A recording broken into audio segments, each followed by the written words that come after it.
Welcome to the 162 Experience. We are coming to you live from Southern California. Steve, good morning. How you doing today? Benito, what's up, brother? This is going to be an awesome show. This is where we bring the sports world with the business world. Talking to you about a bunch of topics today. We have in the studio Ralph Perretta, ex-San Diego Chargers rock star. Steve, what do you think about that? We're excited to have Ralph in. Today we're talking NFL. We're going to talk economics of the NFL, and we're going to talk memories of Ralph's career. Just really excited. Got some good stuff planned for today. Episode 5. We are ready to rock and roll. Let's talk a couple sporting things here before we get into the interview. We have the NBA playoffs in full swing. You know, one of the things that happened at the end of the season, the Golden State Warriors broke the NBA record, beating the Chicago Bulls. I'm not sure who's happy about that, but you know what? It was an exciting thing. Steve, did you watch that game? Were you watching that live? You know, I got Warriors fever. You know, I've been a Knicks fan most of my life, which has just led to nothing but misery, quite frankly. So having the Warriors, being back in California, living here, I got Warriors fever. It was an awesome game. We loved it. We had some interesting stuff. The other night, the Oklahoma City were playing Dallas Mavericks. And you know what? This was one of the best NBA playoff games I saw for a first round.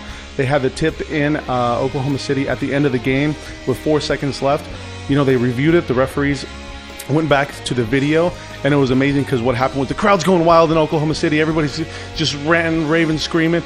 And you know what? They took about 20, 30 seconds, and the refs did the whole, no good, no good, no good. The crowd went silent, and the only person who was screaming and yelling, running across the whole floor in Oklahoma City was Mark Cuban. And I wanted to bring that up because you know what?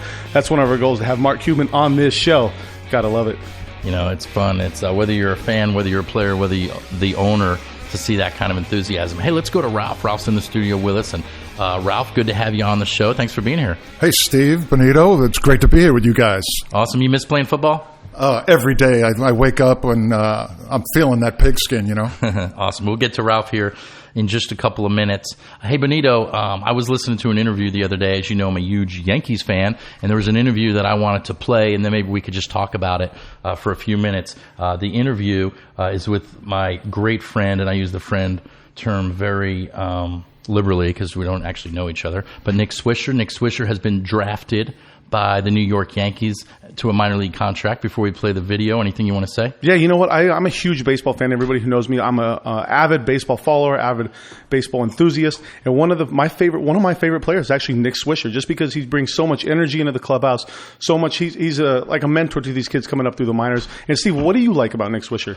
Well, I like him. You know, the season, Benito, that I did all the games, 2011, getting to watch Nick play every day, interact with the fans. What you see is what you get. He's one of those guys that loves the game. I think that's just what I love most about him, his childlike enthusiasm. And when I heard this video, I was like, man, we got to play this, the audio portion on the show. So we're going to do a quick 2-minute clip. Then we're going to come back and talk and then do about another 40-second clip. So let's go live to the Michael Kay Show out of New York, ESPN New York.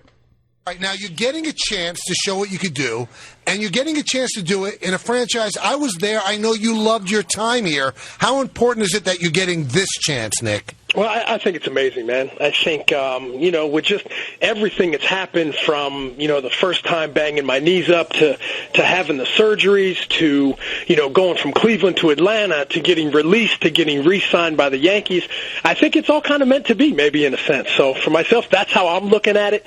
I'm trying to have as much fun as I can each and every day because I feel that when I have a big smile on my face, that's when I'm the best player I can be. So each and every day has been a blessing for me. I'm so thrilled and blessed to have this second opportunity and just trying to make the best of it, guys. Now, you flat out said, I'm not done yet. Why are you so confident? Well, I mean, what am I going to be negative on myself? Well, because, but in all honesty, I mean, what you went through, I think, would discourage a lot of different people. Why didn't it discourage you? Well, it's a good thing I'm a happy guy. It's a good thing I'm a very positive individual, man, because there's a lot of negativity in this game. I think for myself, I've been so fortunate in my career that I was never, I never had to deal with any injuries. In the past couple of years, man, after having the knee surgeries, it was tough.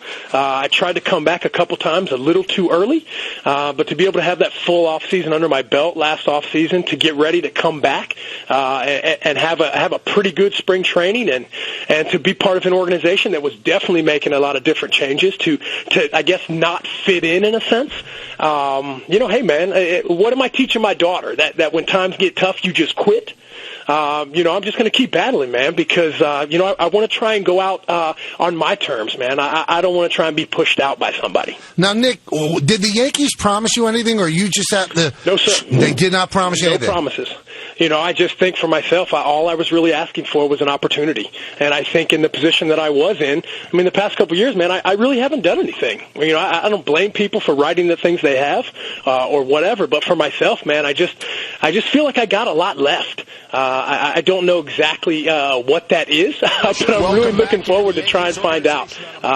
It's been nice to be able to come down here. The weather's starting to warm up a little bit, which helps a lot. But for myself, man, just being able to put on a uniform and to have something on your chest that means the world to you, it's just great for me. No, the general. All right, let's stop right there, Benito. Exciting. Nicky Swisher back in a Yankee uniform. Any thoughts from you on that? Yeah, absolutely. One thing I was paying attention was the interviewer. He was asking him questions, which kind of brought a negative, realm to the interview. But I love how Nick Swisher just sits there and just listens and says, you know what? Why would I be negative on myself? He brings so much positive energy and influence to not only when he's doing an interview over the air, but that's also translates into the clubhouse where the teams and even now the Yankees who are giving him a second shot and just saying, hey, we want to bring that guy in. We want to say, you know what, we believe in you. We can, develop some team members, go out there and kick some ass in the season. Well, that's all good and well, but let's be realistic. Nicky Swisher, since 2014, he batted .208. 2015, he batted .198 for half the year with Cleveland, and then batted .195 with the Braves. So not exactly lighting it on fire, but hopefully he has a lot more to add to the Yankees than just his batting average. But as a Yankee fan, you are excited to have I'm excited. I'm excited. Oh, yeah. See Nicky Swish back out there. We're going to play one more clip, and there's one line he says during this that we'll come back and discuss. Michael Kay Show. I know that a lot of great athletes always say they can, when they envision something, that they could get there. Have you thought about what it would be like and the reception would be like if you run out onto the field at Yankee Stadium in pinstripes again? Hey, bro, I don't know, man, but I got goosebumps. You just saying that right now. That's just something that, for myself, obviously those 4 seasons that I spent in New York were, I guess, in a sense, glory years for myself. 2009, baby. That I've had in the big leagues, and I think that has a lot to do with the atmosphere. You play for the front of your jersey and not the back. And I think that means a lot to me. I've always been a team guy. I've always been a rah-rah guy. And, bringing a championship home or being able to help bring a championship home and back to New York would just be, just a dream come true for me. You'd have to admit. Yeah, bringing a championship back to New York. The last place Yankees excited to bring Nicky Swish back. Let's go to Ralph. Ralph, as a former athlete, Benito and I are fans. That's all we really are, fans. But as somebody that's played the game, what do you think of a guy like Nicky Swish? You heard him, Steve. Nick Swish is full of positive enthusiasm, and he's got a passion for the game. And, every time you put on the pinstripes, you represent what I call Yankee pride. That goes all the way back to Joe D, the Babe, the Iron Horse, the Mick, and that's what I like best about that organization. Awesome, good stuff. Before we get into the Ralph interview, got to do our sponsors. I'll do a quick commercial. Benito, I'll shoot it over to you. And actually, Ralph and I were talking. One of our sponsors is Legal Shield, and Ralph, Legal Shield is now offered through the NFL Alumni Association. Yes, awesome. The NFL Alumni has a portfolio of companies that its members can access and do business with. And I told your brother Mike a while back that Legal Shield is now inside that portfolio, and which was awesome news. That's great. That's a good enough commercial for us today. But for those that don't know what Legal Shield is, it's a way for folks that maybe you're priced out of the legal system, which is like everybody, 80 to 90% of us, to be able to pick up the phone, talk to an attorney about anything, anytime, anywhere. They have a variety of different services. And when people see the price, a lot of times people equate cost and value together because Legal Shield's only $20 a month, and it's unbelievable. So if you're listening today, whether you played in the NFL or you're just trying to make it through life, try out Legal Shield. Get in touch with a Legal Shield associate near you. And I want to bring along our second sponsor just to let you know what it is, Sports eShop. What we do is we go around to NFL cities, Major League ballparks around the country, and we've created this thing called the Ultimate Fan Experience. A lot of people don't understand what they want to do, what they want to see. Is it about tailgating? Is it about seeing the game? It's about the whole experience, getting to the park, finding the cool bars around there, and everything that involves that. So another thing that we want to do is our podcast is called the 162 Experience, so we want to bring that whole experience to the fans. So if you want to go on an Ultimate Fan Experience, let us know, send us a message, get a hold of us, and we can make that happen. Steve, talking about the 162 Experience, a lot of people don't realize what that was and what it's all about. You want to fill people in on that? Sure. Benito, as you know, in 2011, I did something that was a dream, maybe of some sports fans, a nightmare for other people. But I decided to see what it was like to go to a whole season. If the Yankees were in Toronto, I was in Toronto. If they're in Baltimore, I was in Baltimore. And that's how we met. And I remember, you're somebody that used to go to for those of you who don't know, Benito's the bar manager at Tilted Kilt. So he would spend a lot of his time interviewing fans and putting it on Facebook. And so we just got to meet, and he thought my story was neat. And we became buddies, and it sort of led to this podcast, the 162 Experience. And people can go to the 162yankeegames.com to get a copy of the book. And Benito, I'm just excited. I'm excited this week. I hired an editor for my second book called The Last 42, where I went to Mariano Rivera's last 42 games, and a little play on words since Jackie Robinson was the last 42. And then Mariano, because he was grandfathered in, got to wear the jersey until the end of their career. What was interesting, on April 15th every year, every player wears number 42, and that was the actual day that I hired my editor, which was a good Really? sign. Yeah. Wow, I didn't cool. realize it till later. Wow. It's fun to go to a game with somebody on April 15th and be like, hey, do you notice anything? And usually girls will be like, and it's like everybody's wearing number 42 today. It's amazing how many people don't actually know that, but it is a cool thing. The number 42 Jackie Robinson Day, it's a great thing. So let's get into the interview with. Yeah, I know you're excited. Benito and I are both big NFL fans. Even though I'm a Yankees fan, I never miss an NFL game, whether it's Thursday night, Sunday night, Monday night, Sunday afternoon. In baseball, I only watch the Yankees, but in football, I pretty much watch every game. So Raul Peretta, former San Diego Charger and New York Giant. Tell us what your early career was like. What do you remember from your early days playing football at Holy Trinity, and then you went to Purdue and then San Diego? Yeah, guys. Gosh, we're going back into 1967, and I showed up on the practice field. I think I was 14 years old. I was 6'2" and 215 pounds, and I couldn't hit the curveball anymore, and I couldn't run down fly balls in center field. So football became the obvious option, and I just found that I had some God-given physical abilities, and I just loved to play, and I wanted to be a professional athlete. When I was 15 years old, and football was my easiest and quickest vehicle, Steve. Played at Holy Trinity High School, as you mentioned, in Hicksville, New York. Little shout out there. I know it well. And the reason we know each other is you actually replaced my older brother Mike. Tell that story if you even remember it. I know he remembers. Well, when I was a freshman, I got moved up to the junior varsity right away, and your brother Mike was the right offensive tackle on that junior varsity team, and he was 140 pounds. And they, I think he still weighs 140 pounds. He's looking good.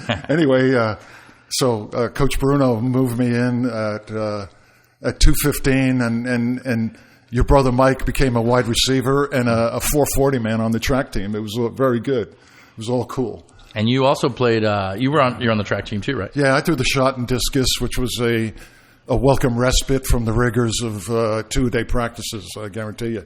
And tell us about the recruiting process of how you recruited, and maybe some of the differences that you see now with your sons played college ball too. Yes. Well, in those days, it seemed like scholarships were unlimited, and schools like USC and UCLA, it seemed like they had like 150 guys on scholarship, along with Ohio State and Michigan State. And, we got recruited pretty much the same way they get recruited now, although there are not as many restrictions and regulations. Did they wine and dine you? Oh, did they ever? They wined and dined us, and That's what we you know, want to know about. Yeah, we want to hear We about want that. to hear about Yeah. those. That's what we Were there want to hear. strippers involved? Yeah, no strippers, not this time. But there were plenty of co-eds. There were plenty of co-eds, and that was all fine and dandy. At 18, though, you're still pretty wet behind the ears, and the upperclassmen that are showing you around, they obviously knew the ropes, and they were much more experienced. I was kind of bashful, going to these visits to places like Fort Worth, Texas, Charlottesville, Virginia, East Lansing. So how many schools were Michigan. recruiting you, or were you looking at? I probably had about 50 scholarship offers for football, and I think I had another 25 for track and field. And so I chose Purdue in 1971. In those days, the Big Ten was the Big Ten. And, it was a strong conference, and you couldn't go wrong with the education. You still can't to this day. Since it seems like Drew Brees left, Purdue has fallen on It was hard. the co-eds that made you choose Purdue. Right? Absolutely.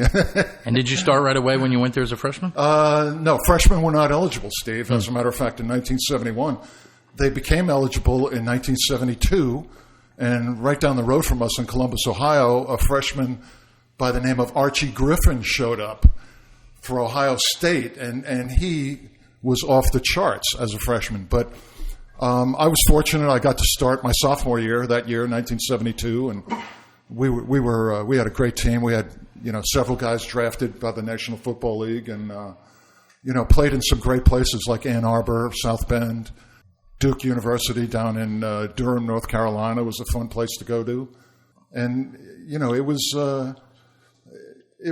just football. It was what I call football old school.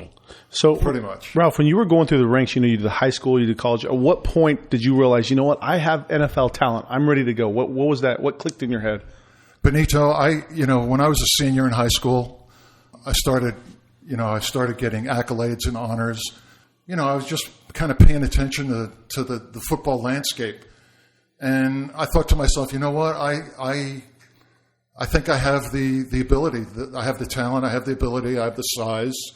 I know I'm quick enough. It definitely became a goal of mine to play in the National Football League. At that time in my life, going to school at Purdue University, that was like a means to an end. I made sure I got my degree because, that was seriously impressed on you in those days because, one injury could end your career. Still like that today? Yeah, pretty much. And what was the size of somebody like an offensive guard back then, Ralph, compared to what it is now? What weight difference you think? Well, when I came up, Steve, I was listed at 6'3" and 237. Now they would never even let me into training camp, for God's sakes. I would say NFL guards in the 70s were between 245 and 255, 6'2", 6'3". Now they're between 6'3" and 6'7", and they're going all the way up to 350 pounds, Sheesh. Which is just pretty amazing, pretty off the charts. And is it tough for an offensive guard to get as much recognition? Like if you're a star quarterback in high school, everybody's talking about your running back, wide receiver, defensive line. But, the guard, it's not a big glorified position. Steve, if you're an offensive lineman, you do not play for the recognition. You play for the love of the game. You like the ability to be able to fire out and put your face mask right in a guy's numbers and drive him off the ball. That the satisfaction of a good block is our Heisman Trophy compared to running backs, quarterbacks, wide receivers. The glory boys, I should say. So I want to give a little value to our audience on the three people that listen to this show. I actually read John Gruden's book, and he was talking about quarterbacks and how he understood the game from that aspect. Now, if there's a player who's in college, a player who's just out of high school, getting those recruits, what was your expertise as an offensive lineman? Was it hand movement, footwork? What was that? What would you say your niche was? Well, Benito, I always felt like even at 6'3" and 245.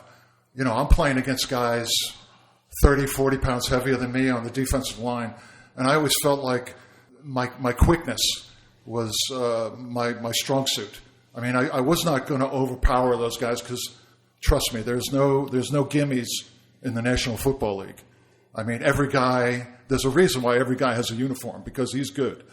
I spent a lot of hours studying game film, trying to pick up other players' tendencies and how they would perform in certain situations. besides trying to out-tough them and out-quick them, I also tried to outsmart them. But a wise old coach said one day, before you can outsmart them, you got to out-tough them. That's strong. Two quick questions. Best coach you ever had, and then nastiest defensive player you ever played against. So let's start with top coach. The best coach I ever played for was Don Coryell. Our team was known as Air Coryell, and we won a lot of football games from September through December.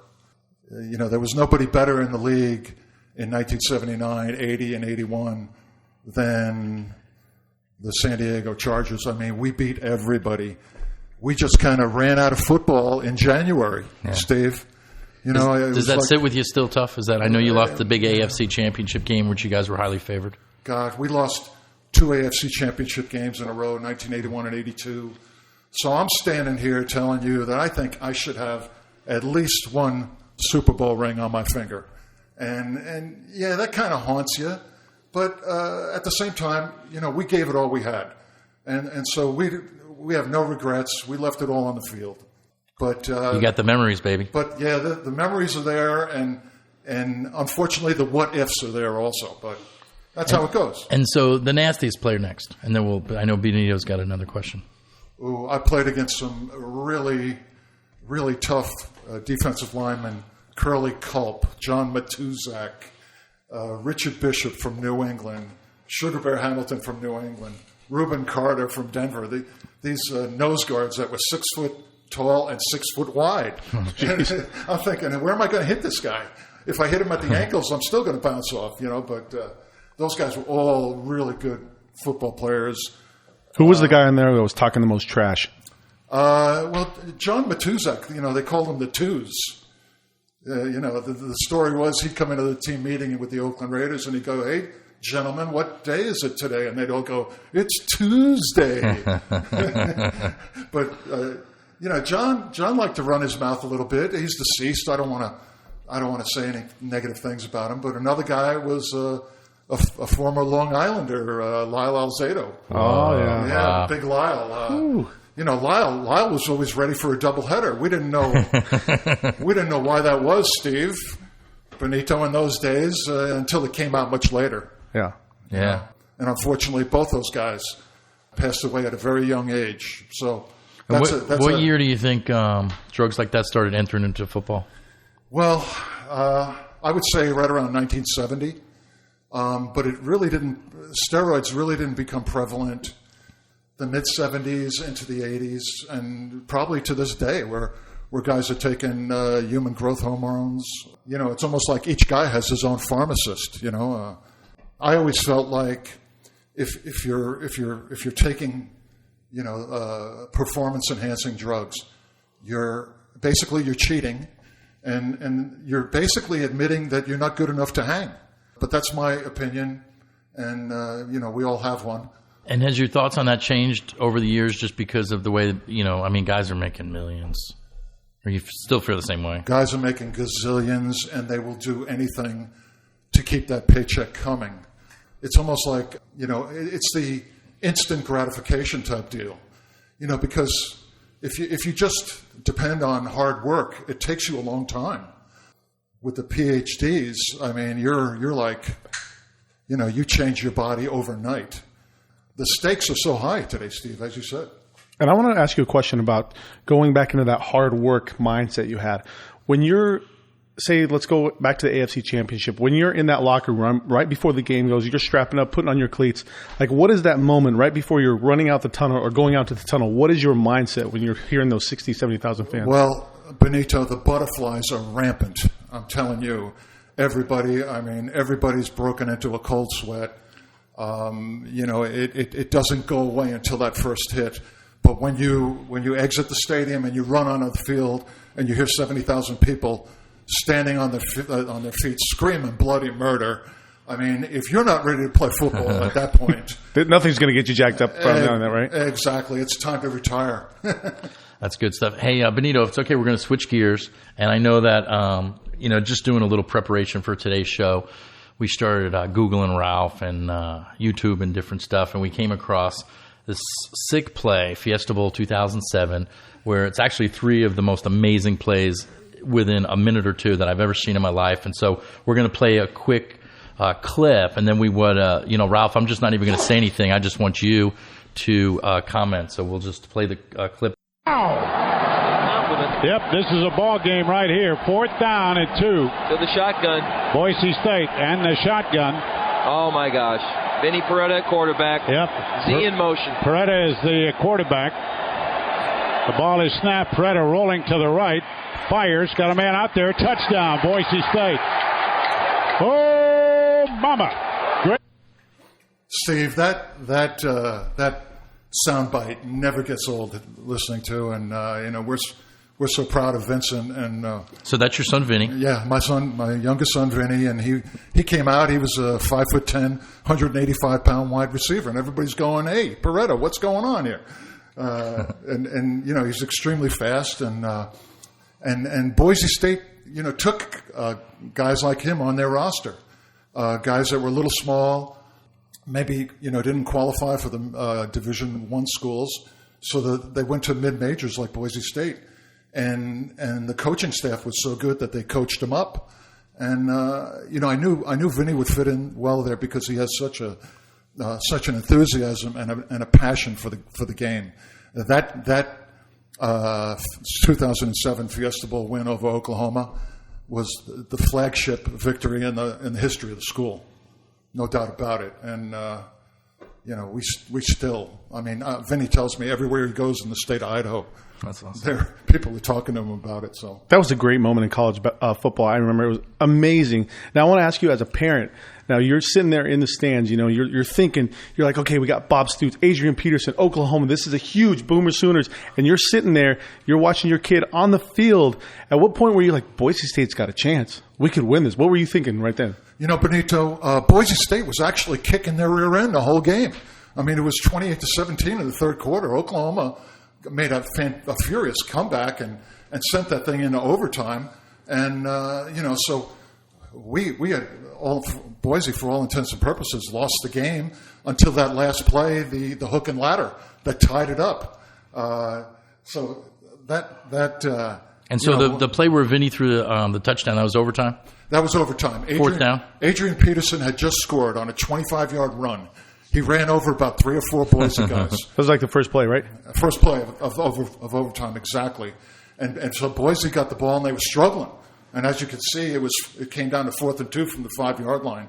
And, you could tell that the depth of Oklahoma was starting to wear little Boise State out. And so after we scored that touchdown, they immediately went for 2 on the Statue of Liberty play, when Ian Johnson scored and then he proposed to his girlfriend. That's amazing. I remember that was awesome. That game had so many moments in it. Quick side question with, talking about your sons, both your sons play college ball. What do you think separates you? It seems like you were a great football parent or a sports parent, but there's so many out there that aren't, was it a conscious decision you made that, hey, like, I'm not going to push these guys, or I'm going to encourage them to play sports? What kind of lessons, had you learned in your own life to be able to instill in your kids playing? Well, exactly, Steve. I made a conscious effort never to push my kids in sports. They naturally gravitated, to athletics. I used to bring them out on the field for Old Timers Day at the stadium. Well, they call it Alumni Weekend, when they would introduce us before a Charger game. And so I'd bring both of them out there, and they'd get to see what it was like on the field at Qualcomm when they were, 8 and 10 years old. And I think that stuck, especially with Vinny. And so they gravitated, and I coached them in baseball. I was a baseball manager, and would you believe I was a soccer coach? But you know what? I held them out of football. I held them both out of football until the 8th grade. And then I said, okay, now you guys can go play football, get a year under your belt before high school. Why was that? Why weren't you doing Little Pop Warner before that? Well, you know what, Benito? I started playing when I was 10 years old in CYO on Long Island. I played at Holy Family Grade School, the Crusaders, in Hicksville. And, I started when I was 10 years old, and by the time I was 18, I was feeling a little burnout. football's a burnout sport. I just didn't want that. I tried to learn from my experience with my two sons, and it worked out really well. Okay, let's talk a little bit transition, if you don't mind, and talk a little bit about the economics of the game. We had a chance on the phone yesterday, Ralph, to chat for a while, and you're not short on your opinions when it comes to what's going on in the NFL. And so maybe let's just start. Maybe you could. Most of our listeners are not big sports fans. Some of them are, right. But it's not like we can just go in and start talking about the new stadium. Maybe you could just spend a minute bringing people that know nothing about San Diego or the Chargers or the NFL just up to speed about the current situation. Then we could talk about it. Well, Steve, as you know, the National Football League is a $10 billion industry now. I mean, the money has gotten stupid. It's gotten ridiculous. And they're projecting that it's going to be $25, $30 billion within a matter of 5 or 6 years. So everybody is getting rich. Okay, you have 32 owners that are billionaires, and you have all your players that are becoming millionaires. I mean, our quarterback here, Phillip Rivers, what does he make a year? $25 million a season? Unfortunately, when the business is that big, the business decisions supersede the football decisions, which I find very regrettable. And here we are in San Diego, and we're in this little stadium mess, is what I call it. And nobody wants to see the Chargers leave San Diego. I mean, we've had 55 good years here. Wow. Gosh, we have to get a new stadium built somewhere. But I'm just not so confident about the current strategy downtown. So, Ralph, I want to ask you also about the stadium economics. You said that a lot of people, the whole thing about going to a game is experience, the tailgating behind it.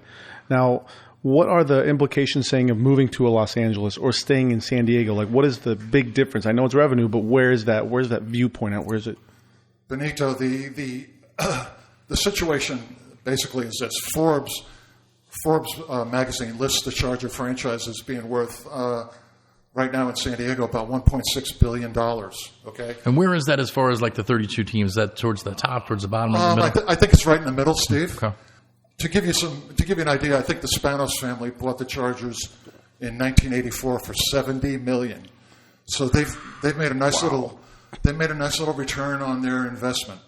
If the Chargers were to move to Los Angeles, which is, as we discussed, the number one or number two market in the United States, the magnitude of that would the value of the franchise would actually double, guys, to over $3 billion if they moved to Los Angeles.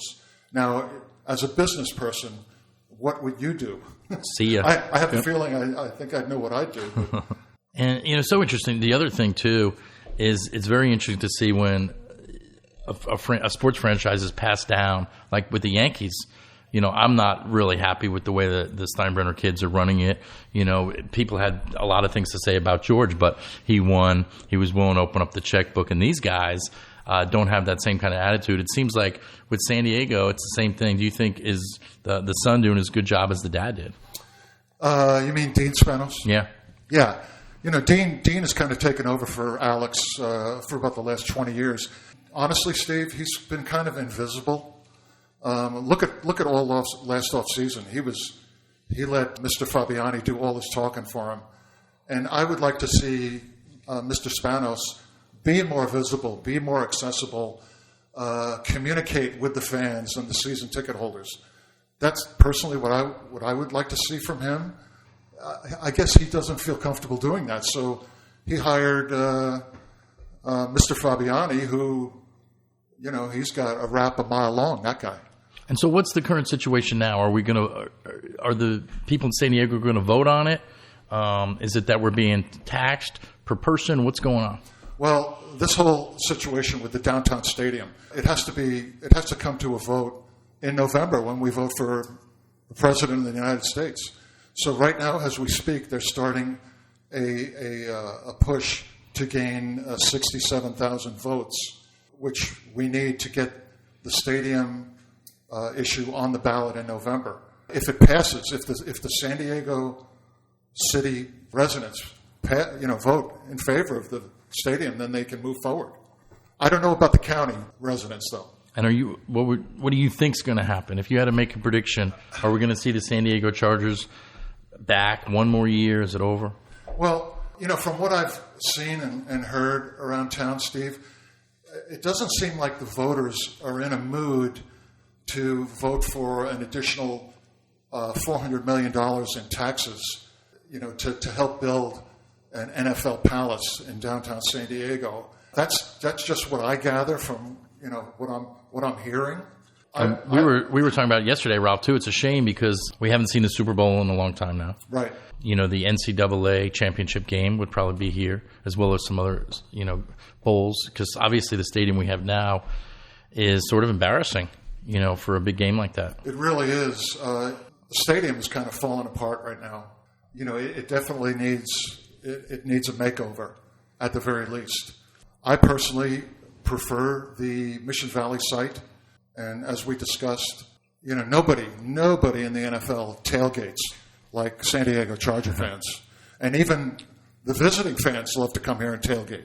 I don't know how you could do that with a downtown stadium. I think that's a key component to the Charger game day experience, that the Chargers are kind of missing right now when they're talking about a downtown stadium. Yeah. I just don't see it. Do you, Benito? I want to lead into another question because it has to do with that. As a Charger fan, Ralph, do you think that the fans would go for and be like, hey, you know what, we're okay with being taxed to bring in a new stadium? Or do the Chargers have to win in order to bring that new stadium vote? Well, there's no doubt about it. A winning program, a Super Bowl winning program would sure go a long way in convincing city and county voters to, vote for the referendum. No doubt about it. Last year we were 4-12, and it was a good 4-12. There were a couple of close games. There were so many close games, Steve, that the reason why we lost, in my opinion, was because of all the distractions of the stadium issue. And as an athlete, as a ball player, you can't have those subliminal distractions weighing on you come game day. I mean, you have to have a clear mind and be totally focused. Benito, I'm going to ask Ralph a question about, life after football. We were talking yesterday, and you've been in the same career since '82. So you basically, as soon as you got out of the game, and I guess back then you weren't making enough money where you could just buy an island and sit back and do something. So you've had a regular career. You're in the NFL for 6 years or 7 years? 7 years. 7 years, and then you've been in medical sales, medical equipment sales for over 30 now. Yes, Steve. When I was at Purdue, I was trained to be a teacher and a coach. That's where I got my degree in. But when you're 29 or 30 years old, you change. And I decided I wanted to give business a shot. And a good friend of mine, a neighbor, said, "Hey, when you're done playing, I can help you get a sales job. I mean, you athlete jocks are naturals in sales because you have good people skills and you know how to work as a team, and you're basically." Nice guys. Anyway, Ralph, when you realized, hey, I'm ending the game, my passion for the game, I'm out, I'm going to start something new. What was it? What was the hardest thing to overcome? Because a lot of guys, they just I guess it might be the downward spiral and whatever happens. But what was your strength where you came out of that? Benito, I had just gotten married. I was 30 years old or so, and so I knew going in, I had a good background. I had a good foundation, and I knew I had to work really hard, to support my family. So it was never really an issue. The hardest thing for me going in, selling medical and surgical supplies and equipment was the learning curve. It took me 24 months to really, get in a real comfort zone to where I could talk to cardiovascular surgeon.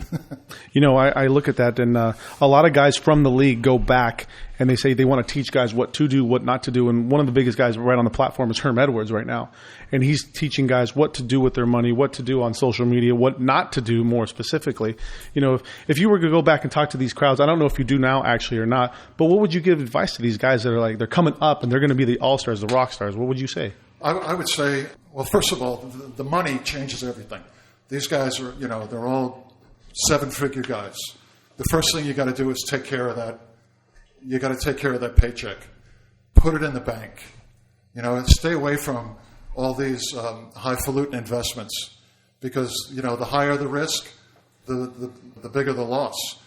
So that would be the first thing I would tell them. But even before that, when I was coming up, it was critical, and our parents and coaches used to preach to us, make sure you get your college degree when you come out of school. And I don't think that has changed, because that always gives you something to fall back on, Benito, if you have that paper. Ralph, we have a very special guest. We have two special guests in the studio here today. I can see that. Friends of mine and Steve's. There we go. Yes, we have Cassie and Carrie. And Carrie is actually someone that comes on to the podcast and helps us out from time to time. She's a sports enthusiast, and she's actually a local sports reporter in high school. And her vision is to be sideline reporter. I won't put words into her mouth, but we have her, and she's going to ask you a question. So this is sort of our time for the show where you get to answer a question from a lovely young lady.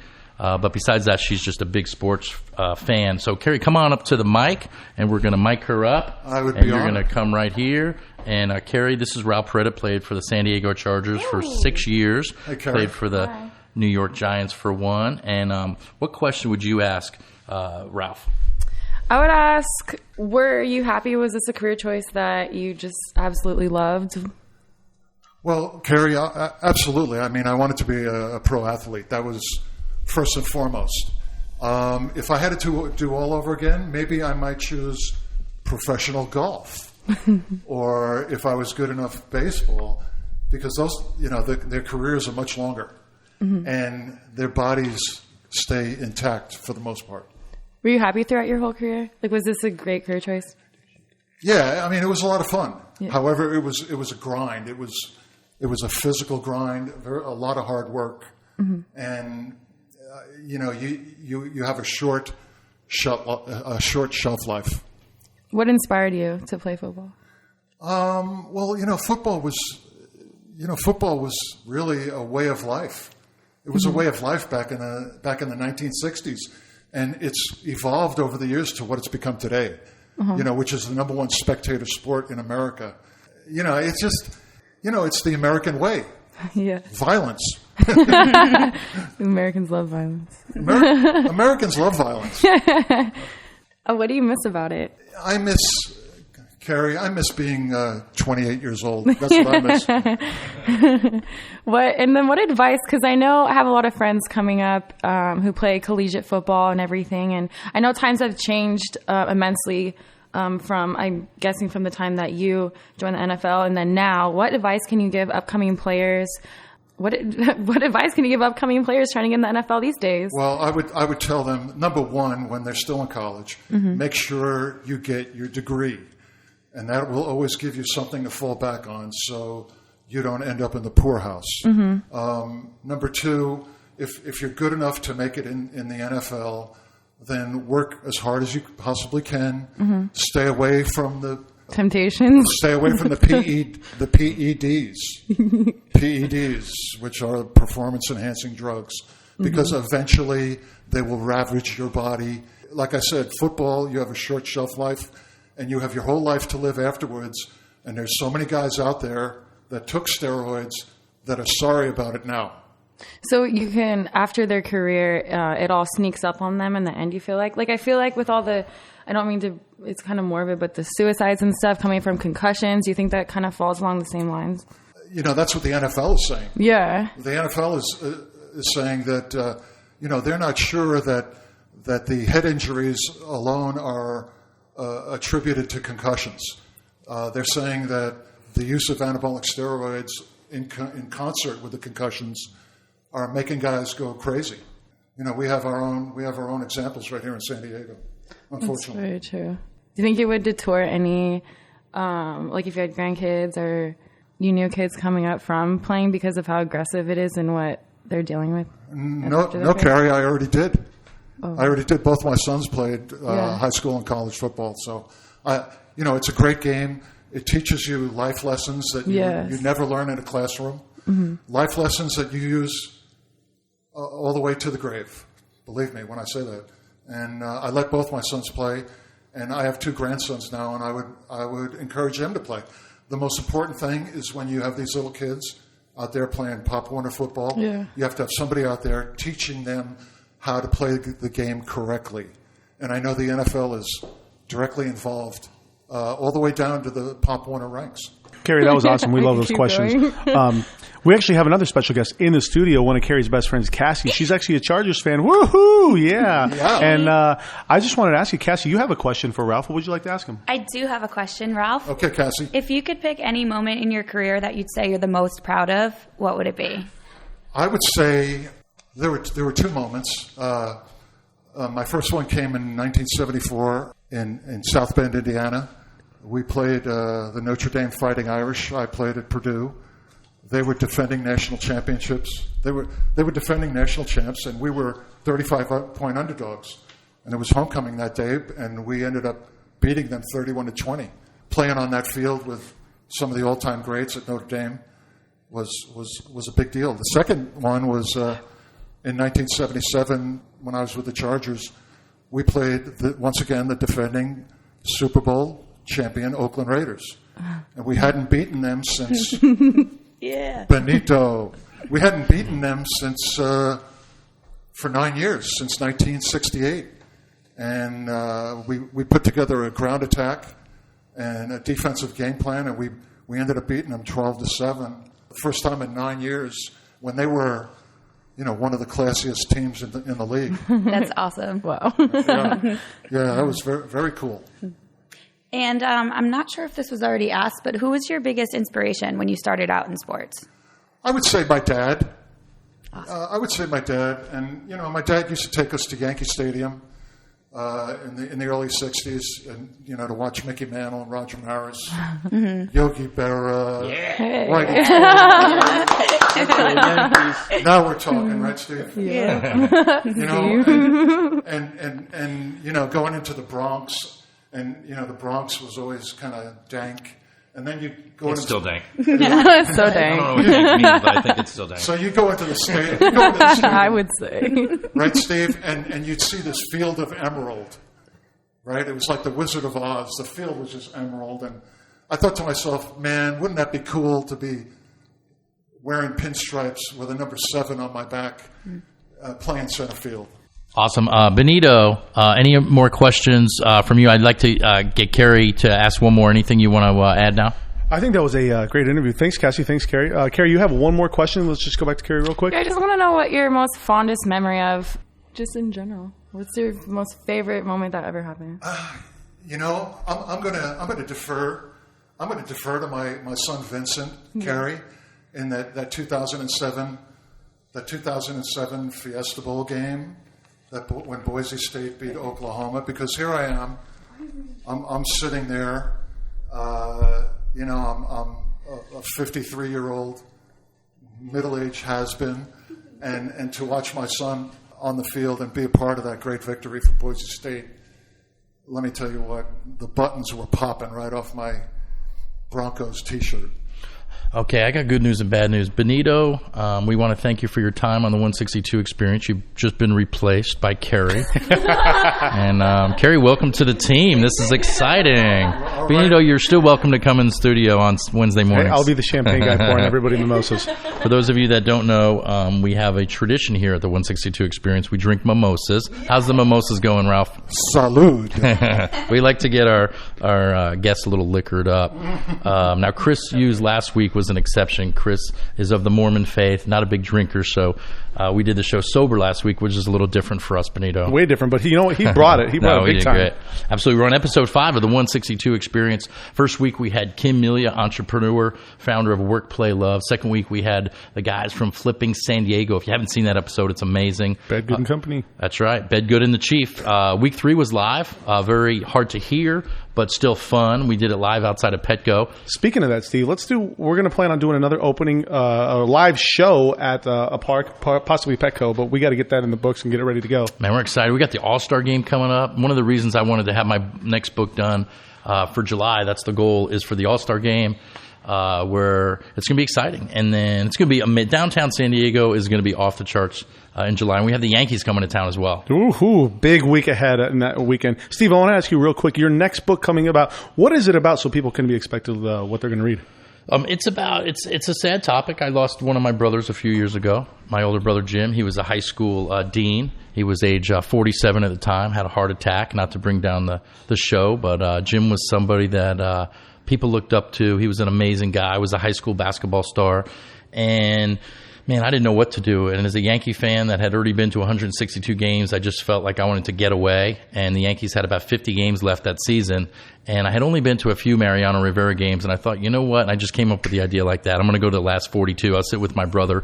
We were consoling each other the day after my brother Jim died, my brother Mike and I. And I said, hey, man, I got my next idea. And if you know Mike and his voice, he's like, I think it's a great idea. You should do it. And we started counting down the days. And it opened up in Fenway Park on a Friday night. And I literally went to the last 42 games of Mariano's career. So, it's a book about dealing with grief, but it's also a book about, living life. Life is short. We got to enjoy the journey. And so we got a few minutes left with Ralph. What I'd like to do is sort of just throw out some names or throw out a word and have you just comment first thing that comes to your mind. Okay. And let's start off easy. Dan Fouts. The Dandaroo. John Gruden. Chucky. Roger Goodell. And feel free to expand. You don't just have to say one word back if you want to talk about Roger and what's the current state of affairs with the game. Roger Goodell? $40 million. Question for you on that, Ralph, with Roger Goodell being the topic. Yes, sir. He obviously has his favorites, as we've seen. Or I don't want to say obviously, but what I've seen in the media saying, like, you have these things, the thing with the Patriots, all this Spygate, all this stuff. Like, I don't want to say favorites, but, as an NFL player, how do you view that? Well, from what I'm seeing, Benito, Roger's taken a lot of heat, and he's taken a lot of criticism over all these disciplinary issues from Inflategate to wife beatings and what have you. He's the commissioner of the league, and there's 32 guys that love him. Those are the 32 owners because he makes them into billionaires every season. And is that really his role, though? Is it his role to sort of be the governing body? Well, it's a large part of his role, Steve. He keeps that cash register ringing. And he's turned the National Football League into quite the cash cow. Now, there obviously are some social issues here that he's being criticized about, but that's not for me to say either way. Benito, you got another name you want to throw out? Lawrence Taylor.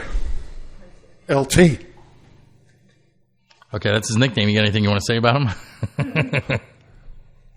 Changed the way the game was played on defense. Really? No doubt about it. And so when you're watching film, it's so much different than everybody else watching film. Well, first of all, let's start. When you watch an NFL game, are you looking at the offensive linemen to see what they're doing or who's controlling the ball, that kind of thing? Yeah, it all depends. If I'm interested in looking at certain offensive linemen, no doubt about it, I zero in on them. A lot of times I just watch the game as a fan, and so I'm watching the football.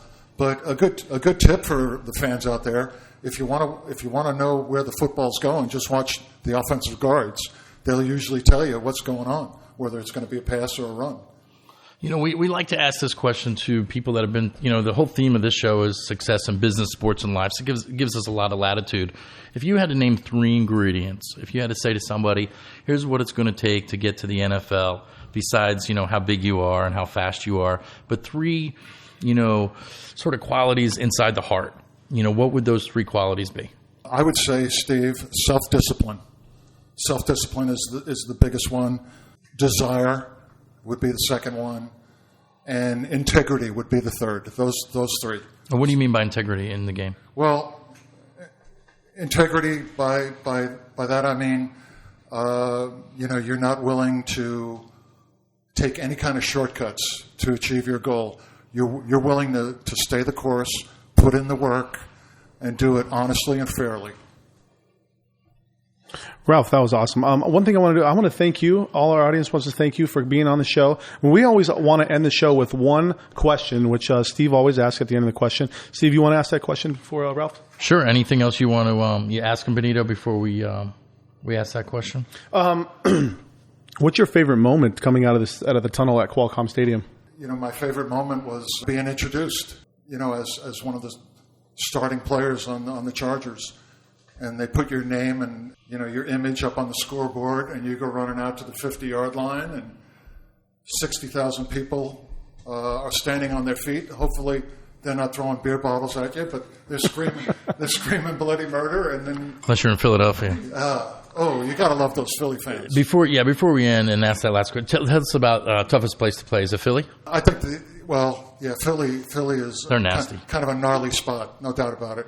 The old Oakland Alameda Coliseum, very difficult. They used to let the grass grow, Steve, about a foot long. The other place was Mile High.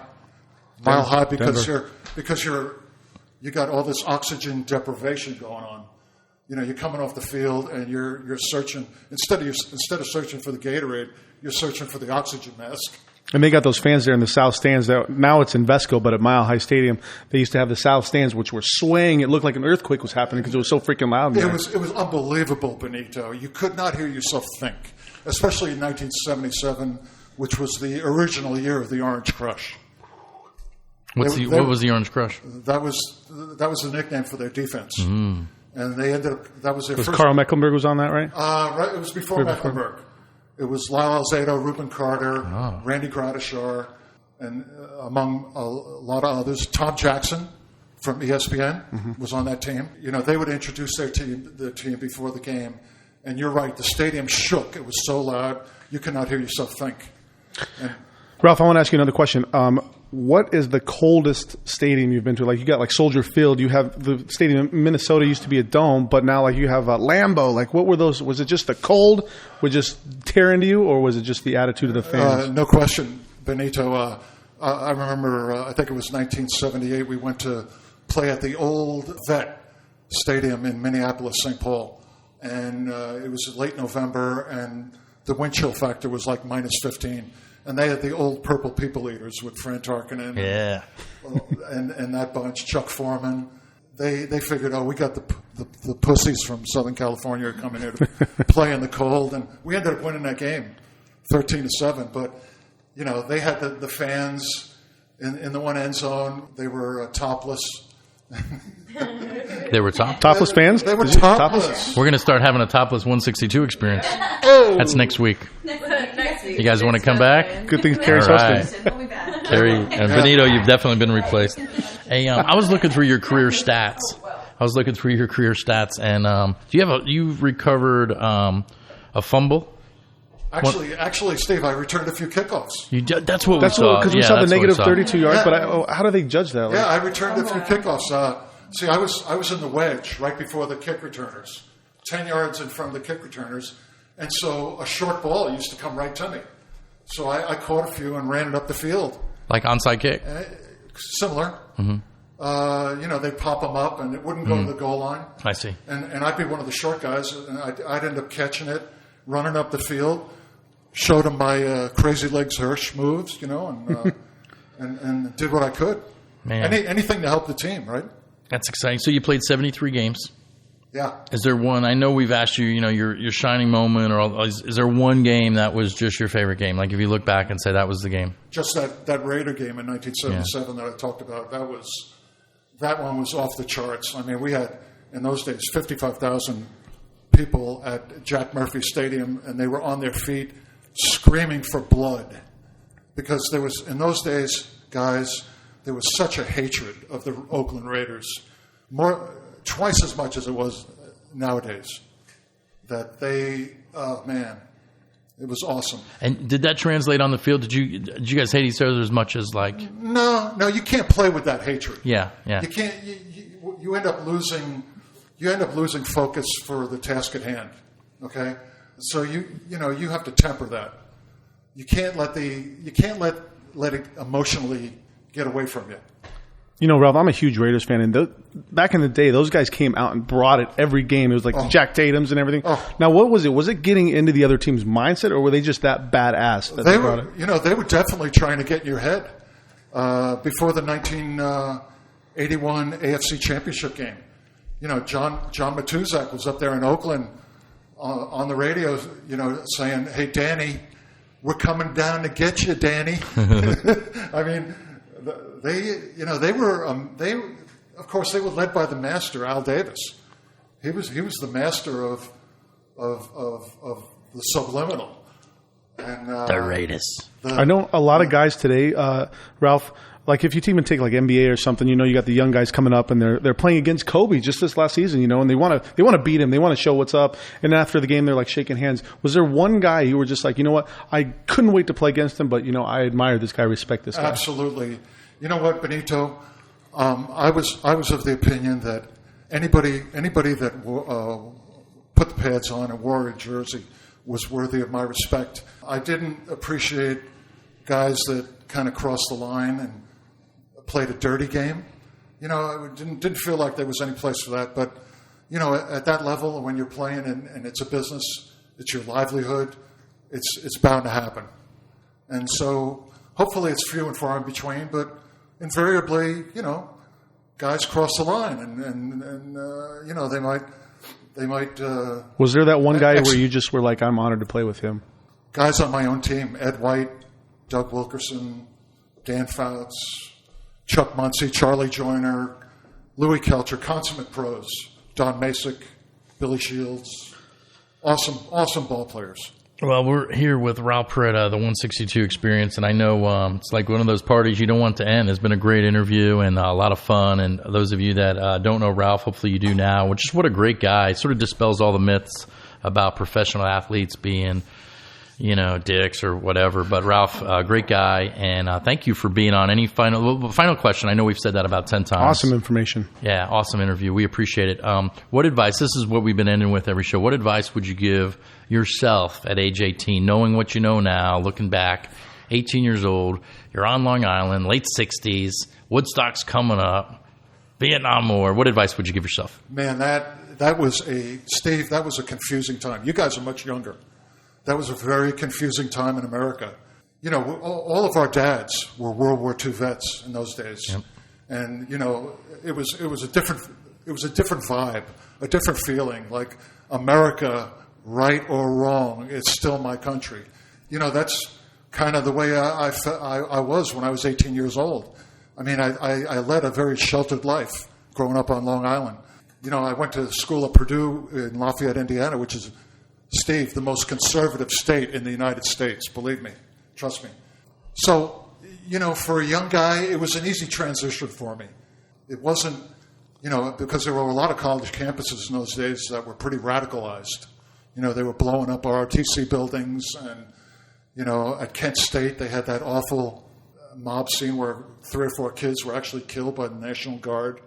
And it was scary times in America, So, I used to just listen to what my dad used to say to me, which was, keep your nose clean, pal. Yeah. do the right thing. Go to school, go to class, play football, and everything else takes care of itself. Awesome. Simple but great advice. Awesome. Well, he's an upstanding member of San Diego community. He's a former NFL player. Thank you so much, Ralph Perretta, for being on 162 Experience today. Steve, Benito, Robert, you guys are too kind. Awesome. Hey, it's a wrap. 162. We'll see you guys episode 6. Appreciate it, Ralph. Thank you.